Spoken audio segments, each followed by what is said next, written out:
दोस्तों वेलकम। मेरा नाम इमरान है और आज के इस टेक्नोलॉजी कैंपेन में हम देखेंगे कि फ़ोनपे वॉलेट के पैसे को आप किस प्रकार बिना कोई चार्जेस के अपने बैंक अकाउंट में ट्रांसफ़र कर सकते हैं। इसके पहले हमने इस पर ज़रूर ट्यूटोरियल बनाया था और हमने दिखाया था कि किस तरीके से आप सोना खरीद सकते हो और फिर बेच सकते हो वॉलेट के पैसे से, और आपको कहीं ना कहीं वो पैसे वापस अकाउंट में आ तो ज़रूर जाते हैं लेकिन कुछ ट्रांजैक्शनल चार्जेस ज़रूर होते हैं। तो फिर लोगों ने कहा कि क्या इससे भी अच्छा कुछ कर सकते हैं कि अगर आपके पास वॉलेट में 100 रुपये हैं, आप सोना खरीदते हो 100 रुपये का और फिर जब बेचते हो तो आपको 95-94 आ जाता है क्योंकि शायद टैक्स या कोई ट्रांजैक्शन चार्जेस लग जाते हैं।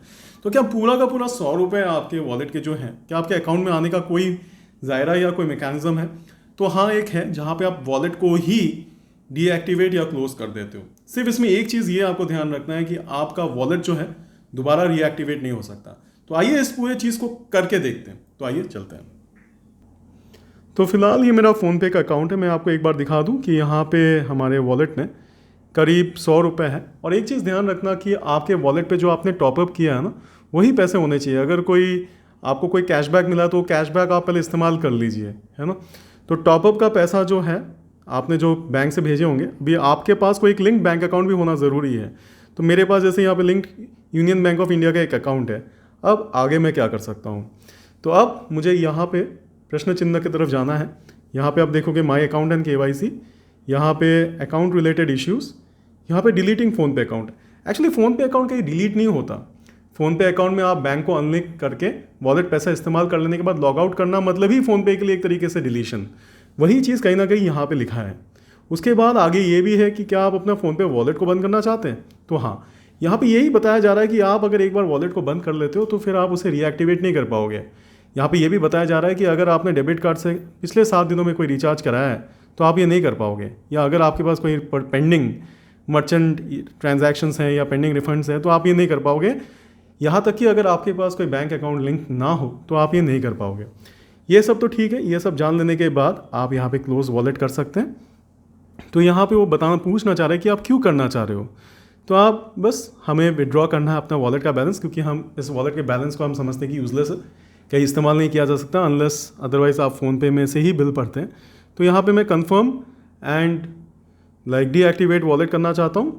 तो यहाँ पे लिखा आ रहा है कि आप अपने वॉलेट को वापस रीओपन नहीं कर पाओगे। ठीक है, बिल्कुल चलेगा मेरे लिए डीएक्टिवेटिंग वॉलेट।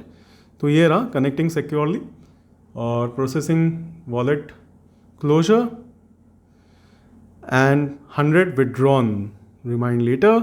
आप देख सकते हो कि जो 100 रुपीज़ मेरे वॉलेट में था वो जो है वो मेरे अकाउंट में आ चुका है और एक पैसा नहीं कटा। तो यही लोग जानना चाहते थे कि वॉलेट का पैसा जो है वो कैसे आप अपने बैंक अकाउंट में लेके आ सकते हो बिना कोई चार्जेस डिडक्शन हुए। तो यहाँ पे भी आप देख सकते हो कि वॉलेट का पैसा जो है वो मेरे बैंक अकाउंट में आ चुका है। तो ये एकमात्र प्रोसेस है जहाँ से आप वॉलेट के पैसे को जो है आप निकाल सकते हो बिना कोई डिडक्शन या चार्जेस के बिना। सो उम्मीद करता हूँ दोस्त आज आप इस प्रोसेस को सीख पाए, समझ पाए, है ना। तो अगर आपको हमारा आज का ये ट्यूटोरियल पसंद है और आपको इस तरीके से और भी वैल्यूबल ट्यूटोरियल्स फ्यूचर में आप देखना चाहते हो तो प्लीज़ हमारे चैनल को सब्सक्राइब करें, बेल आइकन को दबाए रखें फॉर नोटिफिकेशंस। मैं मानता हूँ कि दूसरा कोई भी इंडियन अपने चैनल में रियल सोल्यूशंस उतने अच्छे तरीके से नहीं बता सकता जैसे हम बताते। खैर, अपनी तारीफ हर कोई करना चाहता है, क्यों नहीं। लेकिन हम कोशिश ये करना चाहते हैं कि ये छोटे छोटे चीज़ें जो इंपॉर्टेंट है वो आपकी ज़िंदगी में जो मायने रखते हो हम करके बताएं आपको, जिससे कि आप इन चीज़ों को आजमा के कर सकते हैं, देख सकते हैं। और उसके पहले आप एक बार जब सोल्यूशन देख ले तो आपकी कॉन्फिडेंस और बढ़ के आती है ना। तो वॉलेट का पैसा जो है हमने देखा था, सोने को आप पहले खरीदो और फिर बेचने से भी आप वो पैसे अपने बैंक अकाउंट में पा सकते हैं। और आज हमने देखा कि अगर आप वॉलेट बंद ही कर दो तो वॉलेट का पैसा आपके प्राइमरी बैंक अकाउंट में आ जाता है। लेकिन इसमें बस एक चीज़ ध्यान रखना था कि आपका बैंक अकाउंट वॉलेट जो है वो दोबारा अब रिएक्टिवेट नहीं हो सकता आपके उस अकाउंट के लिए। तो आज के लिए बस इतना ही दोस्तों। अगर आपको हमारा आज का ये ट्यूटोरियल पसंद आया तो प्लीज़ प्लीज़ प्लीज़ हमारे चैनल को सब्सक्राइब लाइक करें और इस काम को प्लीज़ अपने दोस्तों के साथ ज़रूर शेयर करें। मैं उम्मीद करता हूँ कि हम आपको वापस दूसरे एक ट्यूटोरियल में कुछ और नए जानकारी के साथ वापस लौटेंगे और बनाएंगे। माफ़ करना अगर हिंदी उतना अच्छा नहीं है तो। Thank you.